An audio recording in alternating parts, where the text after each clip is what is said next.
Samajwadi party के राष्ट्रीय अध्यक्ष, उत्तर प्रदेश के पूर्व मुख्यमंत्री और जिनके समर्थन में इतनी बड़ी तादाद में आप लोग इकट्ठा हुए हैं, माननीय अखिलेश यादव जी, मंच पर आसीन कांग्रेस पार्टी के पूर्व अध्यक्ष, लोकसभा के सांसद, जिन्होंने 4000 किलोमीटर की भारत जोड़ो यात्रा निकालकर लोगों को जगाने का काम किया, राहुल गांधी जी, आदरणीय प्रमोद तिवारी जी, समाजवादी पार्टी के समस्त नेता, कांग्रेस पार्टी के नेतागण, आम आदमी पार्टी के नेतागण, आप सबका हृदय की गहराइयों से अभिनंदन करता हूं कि इतनी बड़ी तादाद में मौजूद होकर आपने बताने का काम किया है कि अखिलेश यादव जी कन्नौज से बहुत बड़ी जीत हासिल करने जा रहे हैं, बहुत बड़ी जीत।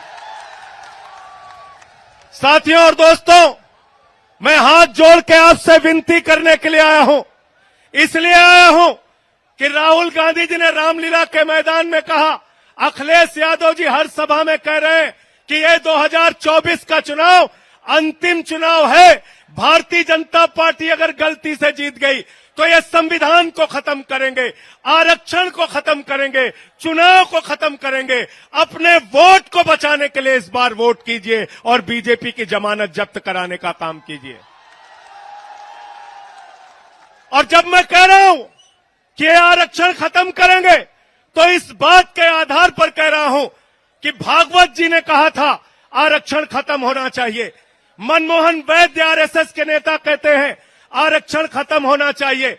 1989 में भारतीय जनता पार्टी ने आरक्षण का विरोध किया था जब ओबीसी का आरक्षण लागू हुआ था। ये लोग संविधान खत्म करना चाहते हैं।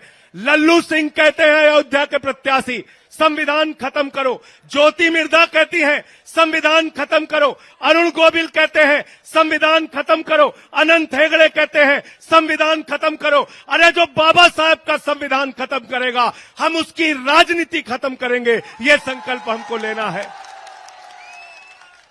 इतनी नफरत है भाजपा के मन में, इतनी नफरत।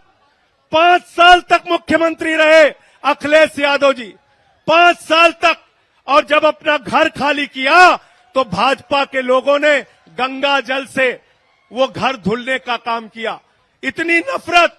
अभी कुछ दिन पहले कन्नौज के अंदर अखिलेश यादव जी एक मंदिर में चले गए, उस मंदिर को गंगा जल से धुलने का काम किया। इतना अपमान करते हो आप, इतनी बेइज्जती करते हो आप, इतनी घृणा है आपके मन में पिछड़ों के प्रति, दलितों के प्रति। मैं आप लोगों से निवेदन करने के आया हूं, जो अखिलेश यादव का अपमान हुआ, अपने वोट की ताकत से उसका बदला ले लेना।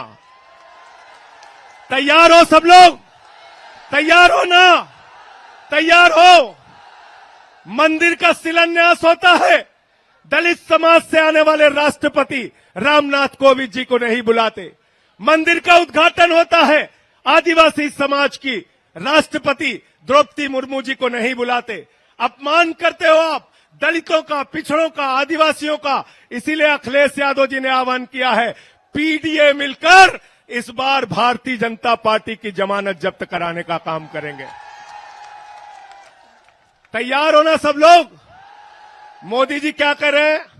कह रहे हैं 400 पार, 400 पार, 400 पार।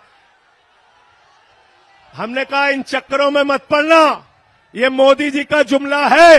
गए थे बंगाल में, बोले 200 पार, 200 पार, 200 पार, आई 73 सीट। गए झारखंड में, बोले 65 पार, 65 पार, 65 पार, आई 23 सीट। गए हरियाणा में, बोले 75 पार, 75 पार, 75 पार, आई 40 सीट। गए महाराष्ट्र में, कहने लगे 150 पार, 150 पार, 150 पार, आई 105 सीट। गए कर्नाटक में, कहने लगे 130 पार, 130 पार, 130 पार, आई 65 सीट। गए दिल्ली में, कहने लगे 45 पार, 45 पार, 45 पार, आई 8 सीट। गए मिजोरम में, कहने लगे 21 पार, 21 पार, 21 पार, आई 1 सीट। अब कह रहे 400 पार, 400 पार, 400 पार। जनता करिए तड़ी पार, तड़ी पार, तड़ी पार। तड़ी पार करना है ना? राहुल गांधी जी लगातार अडानी अंबानी के खिलाफ बोल रहे थे। 10 साल में मोदी जी को अडानी अंबानी का नाम नहीं याद आया। चुनाव में अब कह रहे हैं अडानी के खिलाफ नहीं बोलते, अंबानी के खिलाफ नहीं बोलते। अरे मोदी जी, अगर आपको टेम्पू का नंबर मालूम है तो ईडी सीबीआई भेजो, अडानी अंबानी को गिरफ्तार करो, करो गिरफ्तार, उनको करो गिरफ्तार। इसलिए इस जुमले में नहीं फंसना है। अंतिम बात कह के मैं अपनी बात को खत्म करूंगा। साथियों और दोस्तों, अखिलेश यादव जी ने उत्तर प्रदेश के विकास के जो काम किए उसके फीते आज तक काटे जा रहे हैं, उसके फीते आज तक काटे जा रहे हैं। इसलिए ये लोग स्कूल नहीं बना सकते, अस्पताल नहीं बना सकते, सड़कें नहीं बना सकते, बिजली पानी नहीं दे सकते। मोदी जी आए थे कोरोना के टाइम में, उन्होंने कहा भाइयों और बहनों, गांव-गांव में कब्रिस्तान है तो शमशान होना चाहिए कि नहीं होना चाहिए। ये शमशान बनाने वाले लोग हैं, ये आपके बच्चों को स्कूल अस्पताल नहीं दे सकते। हमारे मुखिया अरविंद केजरीवाल को जेल में डाल दिया, मनीष सिसोदिया को जेल में डाल दिया, सत्येंद्र जैन को जेल में डाल दिया, मुझे 6 महीने जेल में रखा। 6 महीने नहीं, पूरी जिंदगी जेल में रखोगे तब भी तुमसे लड़ेंगे।